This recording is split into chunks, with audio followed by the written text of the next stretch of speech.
मोदी साथियों अस्सलाम वालेकुम। मां हुसन अब्बास तव्हांजी ख़िदमत में हाज़िर आहियां। सिंध जे सरकारी इदारनि जो सुधरणु बाबा नामुमकिन आहे। सवाल ई पैदा न आहे। करप्शन उरूज ते, बद इंतज़ामी, बदनज़मी, नाअहली, कहिड़ो कहिड़ो ज़िक्र कजे। हिकिड़ो नओं इदारो आहे सिंध पब्लिक सर्विस कमीशन ऐं IBA वांगुरु उहो बि टेस्ट वठे थो सरकारी इदारनि जी मुलाज़मतुनि जे लाइ। उनजो नालो आहे अरोड़ टेस्टिंग सर्विस। हीअ अरोड़ यूनिवर्सिटी वारनि जो आहे। अरोड़ टेस्टिंग सर्विस जेको नओं इदारो आहे, इनखे अञा घणो कमु करिणो आहे, फ्रेश आहे। इन बि ॾिसो कीअं नाअहली, करप्शन, मुबैना करप्शन ऐं सिंध हाई कोर्ट जे हुकुमनि जूं कीअं भञकड़ियूं कयूं आहिनि।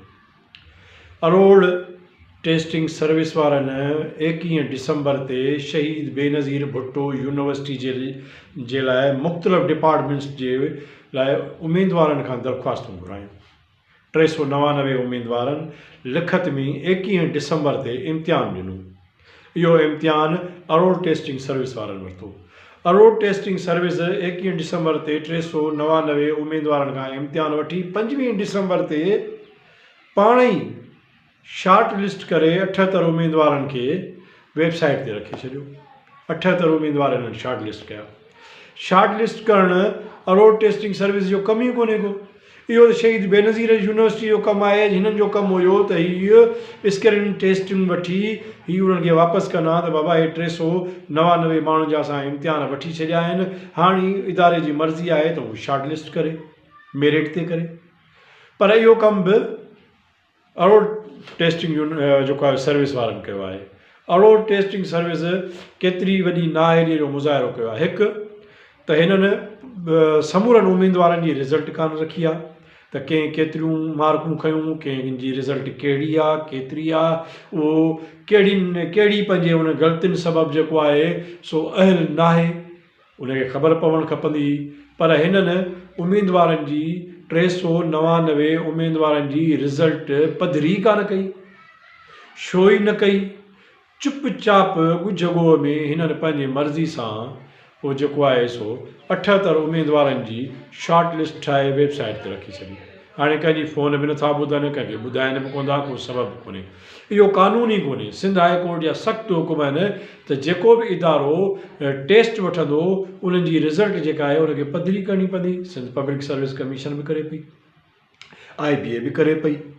अरोड़ टेस्टिंग सर्विस एॾो वरी कहिड़ो असली जादूगर इदारो थी वियो जेको इहा पाण ई शॉर्ट लिस्ट करे पियो, पाण ई रूल्स एंड रेगुलेशन, कानूननि जूं, आइननि जूं, ज़ाब्तनि जूं भञकड़ियूं करे पियो। ऐं जॾहिं असीं उनजे सरबराह खां, यानी उनजो जेको निगरान आहे मौजूदु आहे मोहम्मद जुनैद साहब, उनखे फ़ोनूं करे पुछूं पिया त बाबा हे ॿुधा, हे 399 उमेदवार वेचारा, हाणे छा थो थिए त मिडिल लोअर क्लास माण्हुनि जा जेके ॿारड़ा आहिनि उहे वॾी महिनत करे यूनिवर्सिटियुनि मां डिग्रियूं वठी पढ़नि था। पोइ जॾहिं उहे लाॻापियल या मुतलका इदारनि मां जंहिं मां उहे वैकेंसियूं अचनि थियूं उते टेस्ट ॾियणु वञनि था, ऐं पोइ जहिड़ा अरोड़ टेस्टिंग इदारे जहिड़ा जेके रंगरूट क़िस्म जा इदारा आहिनि, माफ़ु कजो चवणो पवंदो, नाअहल इदारो चवणो पवंदो, रंगरूट बि चवणो पवंदो, इन करे त हीअ इंतिहाई जेको आहे सो नाअहलीअ जो मुज़ाहिरो आहे न। त बाबा शॉर्ट लिस्ट बि तव्हां कयो। सिंध हाई कोर्ट जा सख़्तु हुकुम आहिनि त जेको टेस्ट ॾिए थो, जेको इम्तिहान ॾिए थो लिखत में, उनजी रिज़ल्ट पधरी कयो, ख़बर पए त उन केतिरी मार्कूं खयूं, उन पेपर खे कीअं कयो। ईअं ई शॉर्ट लिस्ट करणु छॾणु, वरी उन ते ख़ामोशी इख़्तियार करे छॾणु। आउं सम्झां थो त सिंध हाई कोर्ट खे जेके शऊर रखंदड़ माण्हू आहिनि उन्हनि खे सभिनी माण्हुनि खे इन ॻाल्हि जो नोटिस वठणु खपे ऐं इहो इम्तिहान वराए थियणु खपे।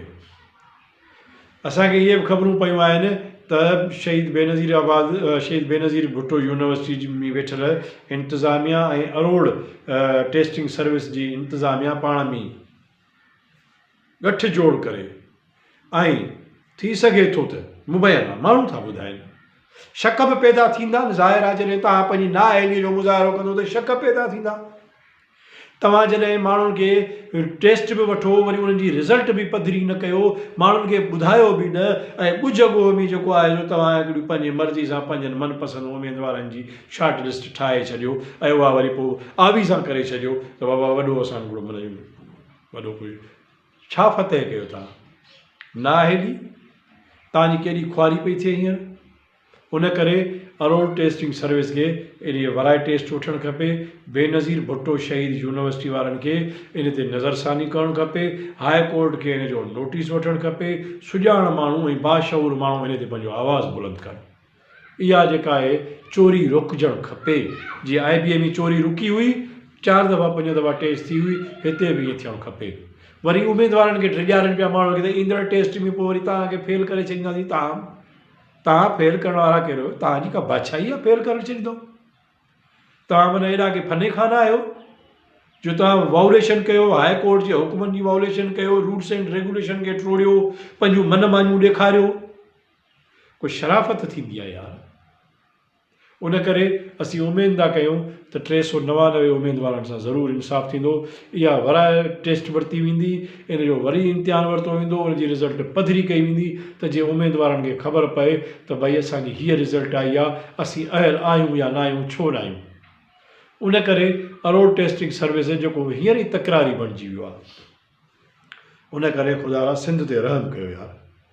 एॾी करप्शन, एॾी बुख जी तव्हां में पई आहे जो तव्हां इदारनि खे तीनवाल करे था छॾियो। मूंखे उमेदु आहे त सिंध जो शऊर इन ते ज़रूरु जेको आहे सो का पंहिंजो आवाज़ु बुलंद कंदो ऐं इन इदारे खे मजबूर कंदो त वराए टेस्ट वठे। वॾी महिरबानी।